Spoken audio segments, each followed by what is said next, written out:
counter it Earth Spirit, they don't really. Why do you say that Earth Spirit is good counter? So if they actually see the max pick here, well, his spells, like the proximity and the way his spells work, his magnetize works on targets that are around his rocks, and then his boulder, the proximity kick, the way his spells work, his magnetize relies on the targets that are around his rocks, the higher percentage you're going to get hit by it. His boulder kick hits reliability, just on like the cone of it, I guess. The closer you are, the higher Spirit, the harder it is to hit the rock on you. If you have like just on like the Magnus, I guess, the melee heroes, you are very likely the harder it is getting a lot of the rock on you. But if you have like, and he also has the silence, yeah. So he actually has two ways to stop the Magnus from coming into the fight and using his ultimate. Magnus pick right away from LGD. Well, not right away. They actually wasted, well, not wasted. They used like 40 to 50 seconds of their reserve time on their very first pick of their very first two picks of the game. Also very fast DP pick, so it just seems like IG, as we said, like they prepared for the Magnus pick, so lots of silence. And LGD seems very confident in it as well. They just picked Magnus right away. 10 seconds remaining. Up against two heroes with silence, do you think you go for some sort of hero that builds a BKB? Maybe you could do something that goes Yules. Dire teams turn to ban. The Magnus? Just for the rest of their heroes that are incoming. Radiant team ban. Like they need some way to address the silence, right? Yeah. Ideally not BKB heroes. You don't think so? Why is that? I like Manta a lot more. I don't know, BKB, man fighting versus Death Prophet, not my favorite thing. Yeah. I would say as a core, I prefer just to kite the Death Prophet ultimate, which you don't really want to do with the BKB. 10 seconds Manta remaining. is pretty cool. We still have Juggernaut and Lifestealer both in the 5 seconds pool. remaining. People really like those heroes up against Earth Spirit to remove Magnetize. Also, Healing Ward is very, very good up against Earth Spirit's ultimate. And they banned the Oracle, LGD did, because if you ulti the Death Prophet and she uses her Siphon Spirits, if that's the name of it, then she's gonna get a lot of health. And you really want to burst down Prophet if you want to go for her when she pops her ultimate. Yeah, we've seen a decent amount of Oracle up against AA. AA having that finishing ultimate when heroes get below 10% HP. But they banned Oracle, and then immediately following that, IG decided to ban AA. Just to be careful of whatever might come ahead. 10 seconds Immediately remaining. following that, IG decided to bring ban up the AA. fact that Earth Spirit and Death Prophet both have strong silences. There's some intuitive type things like, they have low armor, we're going to get a lot of physical damage. Silences, these types of things. We have strong magic resistance against a large base. They have low armor, we're going to get a lot of physical damage. Silence can work on any target. So what are some of the main reasons that you want to get silence on a team? Well, I mean, for the obvious reasons of them not being able to cast spells, but it works really well against heroes that don't want to build BKB, just because they if they have to spend 4,000 gold on an item in order to do anything in team fights, that's that's a win for you. That's 4,000 gold they're not putting into damage. And it's like a very late build up for Magnus to build it, because he usually wants to get the dagger and then either like Force or Shadowblade before he actually gets the BKB. So it's going to be a very late BKB for the Magnus, and in that sense the silence is going to be very useful for a long period of the game. See that Sven ban. Death Prophet also, her ultimate is entirely physical, so any positive armor buffs on LGD is going to reduce how much damage and effectiveness she has in team fights. Surprised we haven't seen Shaker. I think Nexus S could easily play it. I think it's pretty good versus Tusk and pretty decent versus Magnus, and very good at protecting the Death Prophet. Yao's picked up one of his most common supports, Shadow Shaman, as the position 5. Nothing too surprising there. Yeah, Shaker's good against the Shadow Shaman as well to cancel the shackle from long distance. And then looking at Ame's hero, we've been playing with a lot of Troll. Troll seems okay here. They got the Magnus, so yeah, it's playable.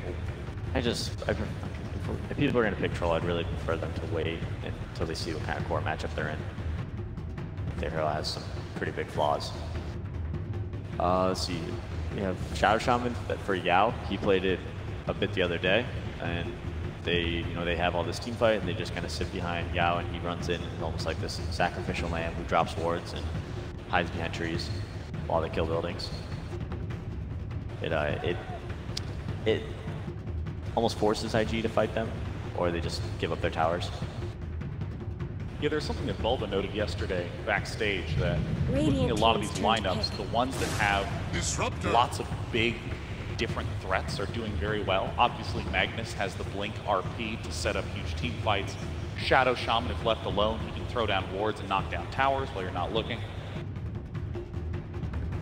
I really like Juggernaut right now. 10 seconds I think remaining. that it can work. I know the hero hasn't been the most popular hero. He might not be the 5 best seconds hero, remaining. but I think he works really well here. He's really great with the spin, with, dodging glimpse and getting out of disruptor spells. Also, and just dodging the like Earth Spirit. Like, yeah, kind of silence you and stunning you. Tons of tools to deal with Earth Spirit. Also up against Death Prophet, Juggernaut's a hero that builds Diffusal Blade. Most Death Prophets go Yule Scepter, and they use themselves to protect themselves during their ultimate. But you can just diffuse her and bring her back down, and you can burst her. Disruptor is a very good pick here for IG as well, because they're gonna have an option to both try to catch the mag and kill him before he gets his ultimate off, but also during the laning phase, because the one thing that Magnus can use to get away is his skewer, and then Disruptor can just glimpse him. So they actually have a lot of kill potential on him now. The XXS Earthshaker. Now we've talked a lot about this fourth pick, where LGD kind of has to throw down Queen of Pain. Yep. They had to pick something pretty neutral. Yeah. Something that doesn't have a ton of counters, but is going to do well in his lane. The nice thing is they saw the Death Prophet first too, so they kind of knew what that matchup was most likely going to be. Struggles a lot versus silences though. There's 3 silences. Yeah. I mean, this is definitely a BKB game for Queen of Pain. So I would say second item, treads, and then... Jules is not the best right here, because if he actually like uses the Jules, she's setting up for other spells. Yeah, I don't... Jules is so situational for me on a lot of these intelligence heroes. Storm, Flop, Puck. I don't think that this is the best game for that. I think just getting that earlier BKB and being able to take fights is going to be very clutch. 10 seconds remaining. Surprised they made Bloodseeker. Bloodseeker's is unusual ban out unless he already showed you one position. I think he counters AM and Lycan the most of the one positions, so they might be setting up for like an AM. AM actually seems pretty good versus IG. Burning has played it a couple times this tournament. He's done fairly well on the hero. This is kind of like a free ban for a team with last pick. They say, what's the one hero I just really don't want to play against. Also, they're definitely picking a melee hero to pair up with Magnus here. Yep. So Bloodseeker is kind of an anti-melee hero in that regard. Also, they can't give Invictus a 4th silence. Yeah. I mean, they could. All in on silence. They could. Yeah, they might be 2 all in on silence at that point. That Dota's a delicate balance. You need to have a little bit of this and a little bit of that. So we've seen Queen of Pain be, again, in a lot of situations where it feels like you need something neutral. We've seen tons of teams go for Queen of Pain. It hasn't really seemed to have very much success at the main stage. This pick's also often a little tough too. You have to pick year 1 before you see the opponent's one, so you can also pick something more neutral. I think like Weaver's pretty neutral, is like pretty decent in most matchups. Anything anti-melee is how I feel. Radiant team's turn to it's pick. coming. Faceless. Anti-melee? Yeah, I like it. We've even seen Faceless Void and Magnus in power coming out yesterday. So it could have been an option for LGD as well. No, I really like that pick. They've got 10 seconds remaining. A ton of great heroes up against melee. This melee core that I do believe is 5 seconds remaining. For Amen, right? Choose your hero. There it is, the Troll Warlord plus Magnus that was mentioned right at the start gets closed out, and Invictus Gaming has some intimidating team fight with the Disruptor, Earthshaker, and Faceless Void. It's time for game number 1 to begin. Each of these teams is guaranteed top 6, but would love to win here today to get into top 4. Take it away, casters. Top 4 is definitely what both of these teams are chasing. LGD versus Invictus Gaming. I'm Toby here with a wonderful Cinderin. Man, what a series. LGD versus IG. Still kicking hard. We look at the drafts. It's very expected, I'd almost say, of what we're wanting from LGD as well as IG. Yeah, kind of. I think PPD made a good point that these two teams have been showing extremely high skill and also know each other very well. So when you're in that sort of comfort matchup, you could almost say, then there's 2 options. Either you try to really take them out of their comfort zone and completely surprise, or you stick to your guns because you kind of have an expectation of what the other team will do. And they've kind of just been, counterpicking and counterpicking and counterpicking while getting their own heroes. There's a lot of heroes, obviously, to highlight in this game. 11 on the Magnus, got Bobica Earth Spirit. The one that I think wasn't given that much attention was the OP Death Prophet, which I think he's maybe the best player in the world on this hero, or at least easily top 3, has been having outstanding games. I believe it was at first facing the team, got respect banned against them. So certainly a lot of comfort picks for both teams. So it's that confidence to do it again, first phasing up that Death Prophet. And we will get ourselves underway already. LGD looking to establish map control. And they are going to run that 11 Magnus up towards the off lane. Do you like the Tuskar pickup as well? Something else that LGD has moved into. We see a lot of team fight coming out from him. Is the Tuskar going to offer maybe that presence to the mid lane to try and control OP's Death Prophet? It's a good hero against the Death Prophet in lane because Death Prophet is very movement-based when it comes to the lane. You wanna, when you siphon, you want to be able to run heroes down or siphon to disengage or slow your opponent and run away from them, but the shards can counteract both types of play. In addition, it gives them catch. I think it's very nice when you look at how Victoria plays. He generally plays this Kunkka and the Tusk here as they were talking about. And I think this is just LGD's replacement pick when they can't get their Kunkka. This is a good way to go. It's similar to Kunkka in the sense that Kunkka has both the aggressive and the defensive potential with X Mark and Ghost Shift, and Tusk is similar. You have the aggressive and defensive snowball, and the shards can also be used aggressively and defensively. So I think it's just a good like hybrid aggressive defensive support pick that LGD seem to really favor for Victoria. Well, we'll see just how effective it will be in this game. For the moment, Magnus has been forced off that top bounty room. Burning will take it. IG having cotton on to the fact there was an observer ward also placed down around the corner. Everything else, as far as tempo goes from the game, what are both teams really looking for here? Are you happy just to let the lanes play out, maybe just look for that rotation gank in towards the mid and let the safe and the off lane just be very passive? Or should there be more rotations to other lanes? Or is mid just the focus? It's a bit hard to say. The Queen of Pain is not the easiest target to gank for the Earth Spirit. And similarly, actually, we're going to have action right away. OP. Yeah, he's actually letting the Spirit Cypher go pretty early on. Victoria comes in with the shards, pushing OP down. Somnus getting a lot of damage into OP. He's already going to just munch on the Tango. Happy tree. Bobica not really having an influence until that point, but now it's the supports who have to create space for their mids. Yeah, this is every mid game at TI. It seems like. The only thing we're missing is the Nyx Assassin Mana Burn, yep, and it's literally the classic mid. That is true. No Mana Burn this time around. Did get first phase banned together with the Night Stalker, so Nyx still banned. Now, that was, I think, the 100th ban on Nyx and the 99th on Night Stalker. When you see so many bans on that type of heroes, it really tells something about the style of play that the teams favor. I was waiting for you to say it's going to tell about the patch log, which comes out shortly after TI. More than likely going to have an influence on that. If the hero gets banned so much, has a tendency to get nerfed. Nice bash from Burning. He's practiced that for years. One of the... Is he the oldest competitor this year? I think he's 29. The age of the player, I'm not certain. As far as the years of playing Dota, he's got to be up there. He's definitely up there, that's for sure. One of the very old school players from all the way back in Dota 1. Went under both the nicknames of Burning and I believe AAA for a while. That's a long time ago when he played on eHome, 2000, I think 9 or 10. I'll give you a +1 point for your memory, Synderen. Thank you. I got a little bit of a movement coming out from Yao. Looks like he's just coming up for the 2-minute rune. And Bobica gets himself an action rune, so a double damage. May not be enough. OP only has the Crypt Swarm plus the Spirit Siphon, so they don't have that instant. They do have the Earth Spirit up at level 2, so it's an opportunity. Roll forward, they keep the silence on Somnus, but it's not long enough. And now maybe the shards turn around. No, it cannot lock in Bobica. So Somnus will just burn the south. The gank potentially could have worked just because of that level 2 on the ES. It's still successful for IG. You want to keep the pressure up on this Queen of Pain and not just let her farm and play aggressively on the Death Prophet. They want to respond, force the Queen of Pain to buy region to delay her other item progression, and especially if you have that double damage. And oh, nice shards! That's going to hold OP in position. That's not enough. Already used that Shadow Strike onto the Earth Spirit, so they couldn't commit for the Death Prophet with it. And looks like Bobica is going to walk away for a little bit, probably use his Flask and his Clarity here and get rid of it. That's exactly what he's going to do. So I'm not sure if we're going to see him rotate and try to do anything elsewhere. For now, the off lanes for both teams are getting quite a decent amount of farm, as is the norm in this patch. So both of them sitting on level 3, not getting completely shut down whatsoever. The only problem you probably have was for Magnus bottom lane. Troubles, Yao. Here comes just snowball forward. XSS underneath the tower. The shards. It doesn't block him in, but the shackles still holding him in position. The Earth Spirit, he cannot get back.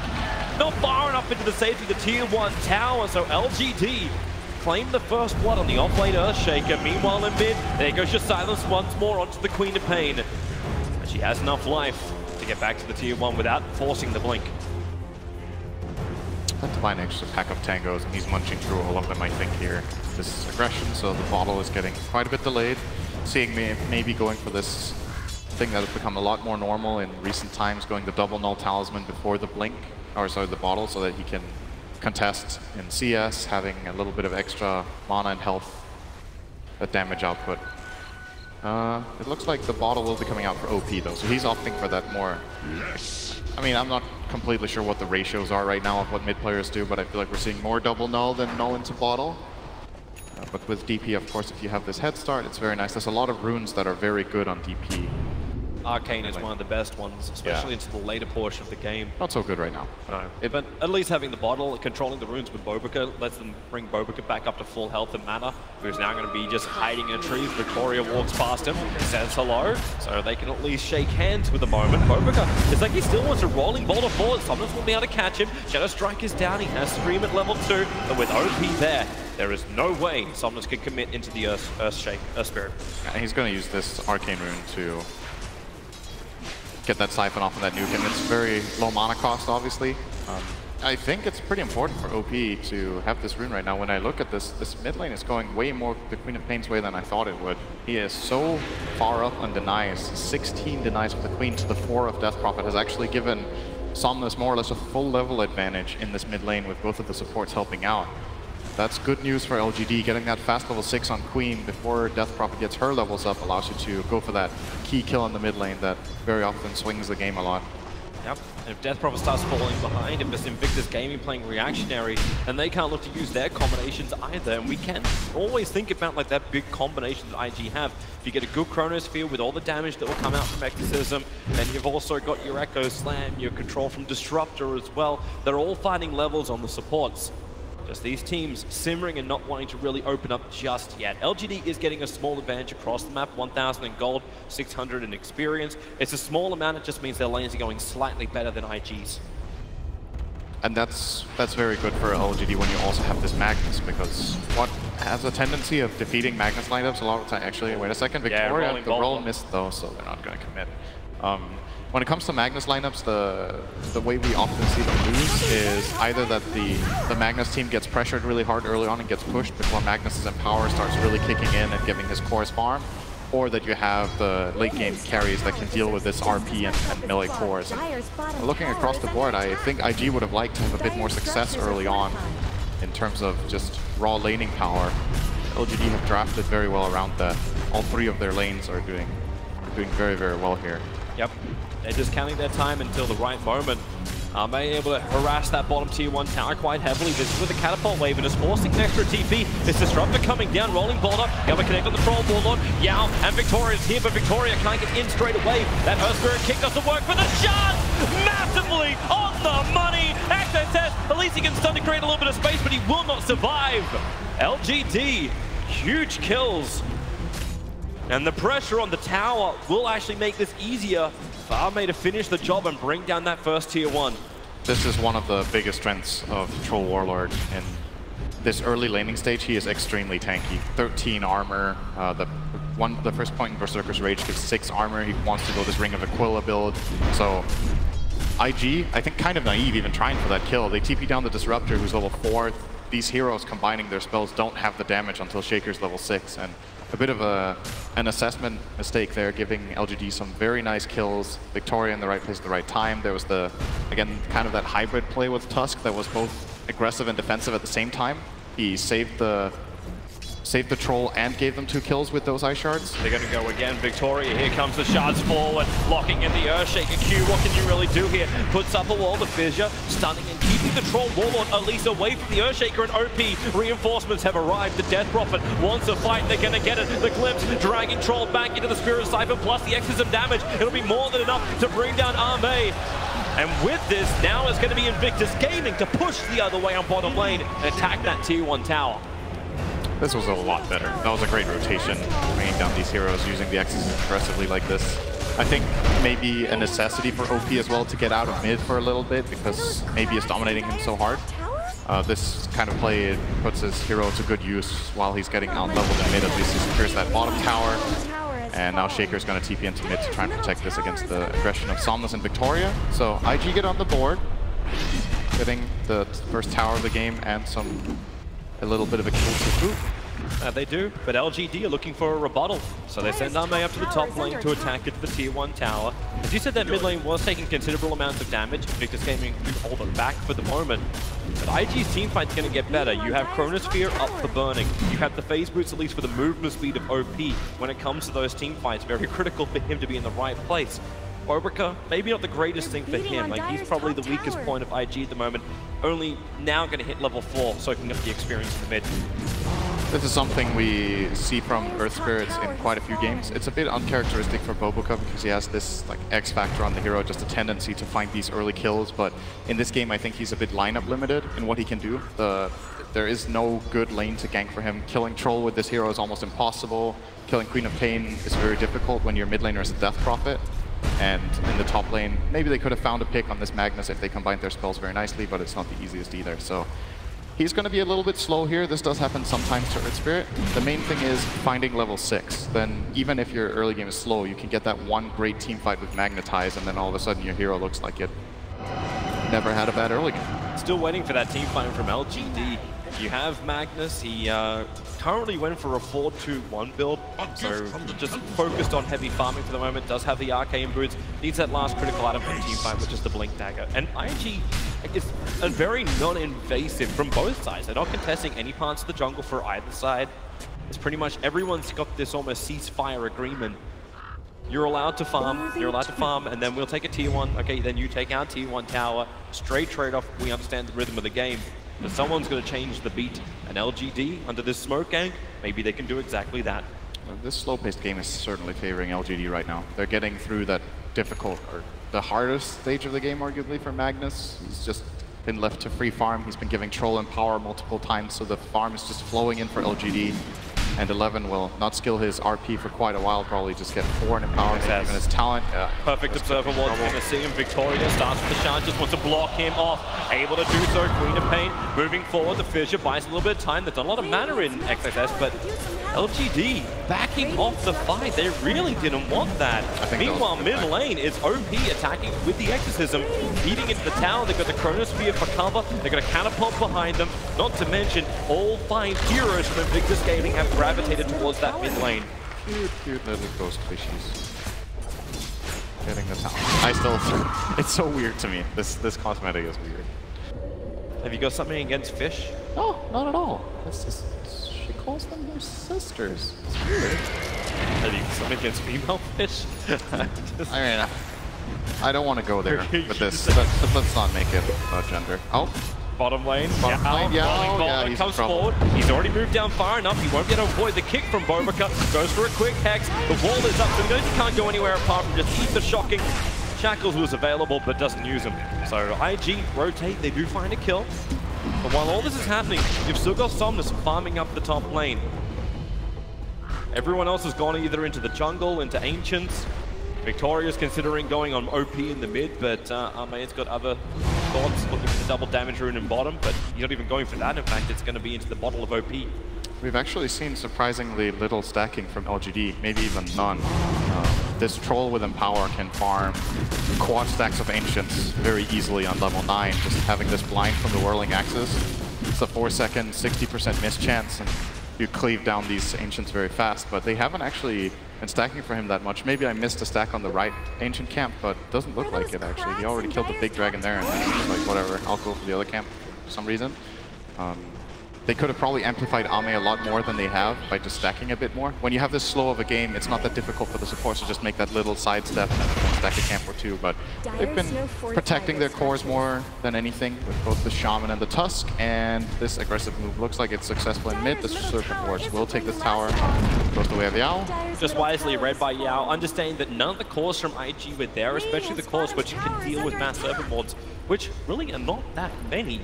You don't have the range for it, you'll have to tank through the damage, burning, as well as OP are really the only ones right now who can deal with mass Serpent Wards. So they take the tower, and then LGD look towards the top lane. They're ready for a fight. Veil of Discord is up from the Queen of Pain, so amplification is there, the RP is skilled. You don't have mass Serpent Wards, but there should be enough power if LGD can find just that one pick.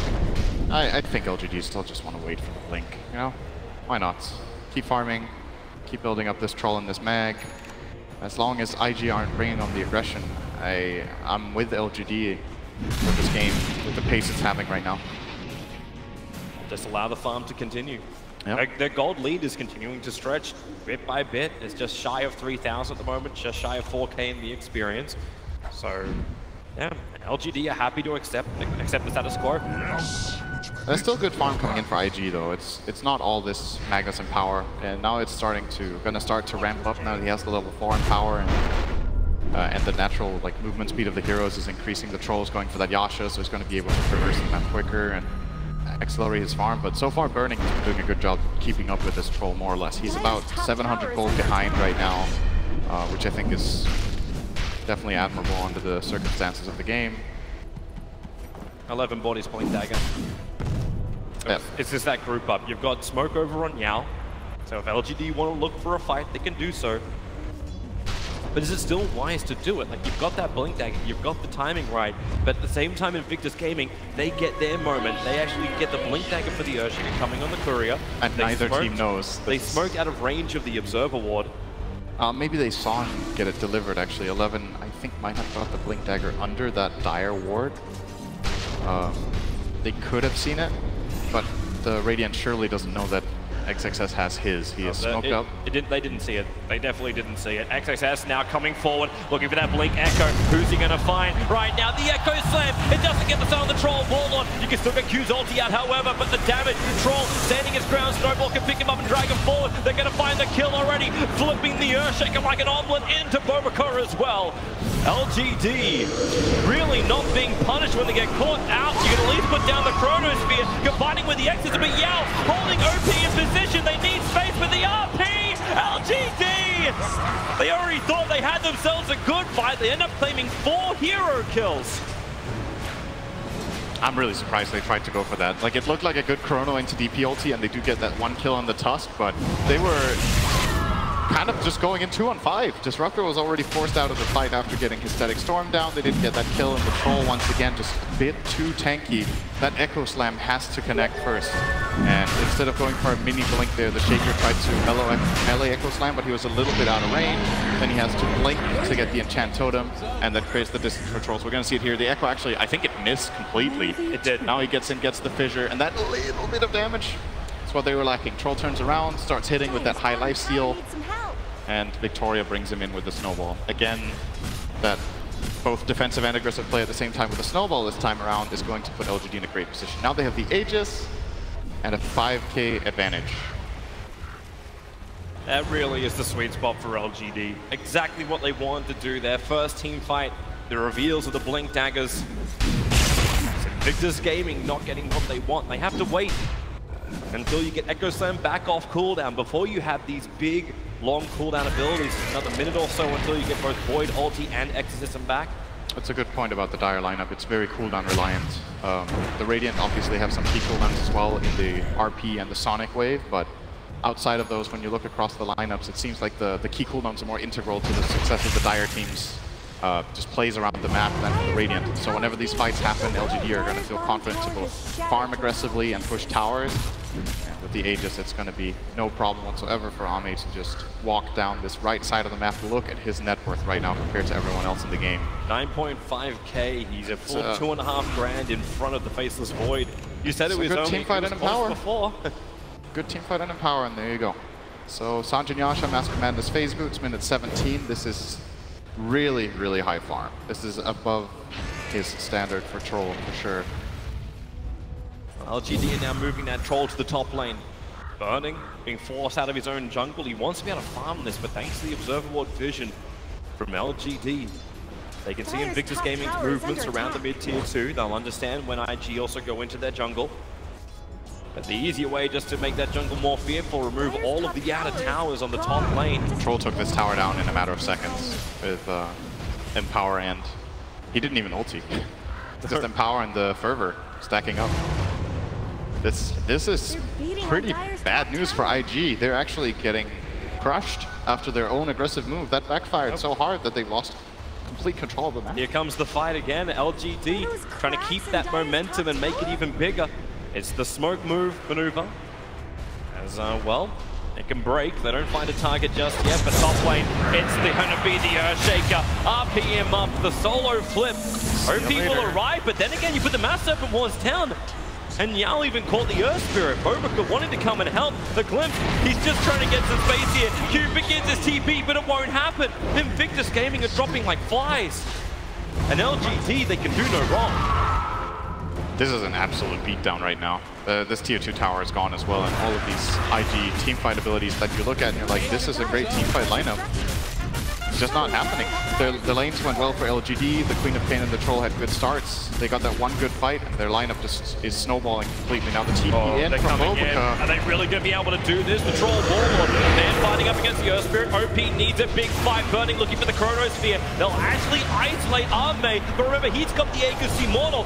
Shaker's going to lose his life just to burn this. And Burning, well, there goes your Chronosphere. OP, he needs this kill with the Sonic Wave. The damage amplification just way too much. Invictus Gaming, 4 heroes down. You know you're going to make it 5. Q can run, but they call GG in sub 20 minutes. LGD, this is a curb stomping by them.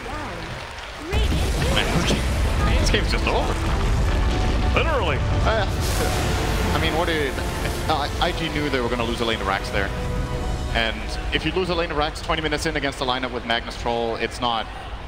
You kind of feel like it's not going to be possible for your team to come back. It is a best of 3, so they have the next